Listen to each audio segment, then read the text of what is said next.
Factorial of 3 is 3 times 2 times 1. Factorial of 4 is 4 times 3 times 2 times 1. We can't use the same method to find factorial of 0 because you can't count down to 1 from 0. But factorial of 0 is considered to be 1. How is that even possible? There are multiple ways to understand this, but one of the simplest is by looking at patterns. Look at this. Notice a pattern? The factorial of a number is the factorial of the next greater number divided by the greater number. 3 factorial comes from 4 factorial divided by 4, and 2 factorial comes from 3 factorial divided by 3.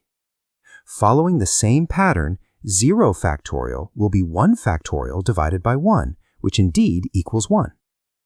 Another way to understand this is by knowing that factorial gives the number of ways items can be arranged. If there are 3 items, they can be arranged in 6 different ways, which is the factorial of 3.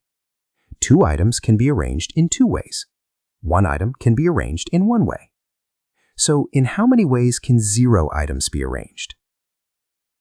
The answer is exactly 1 way. Do nothing. And that's why 0 factorial is defined as 1.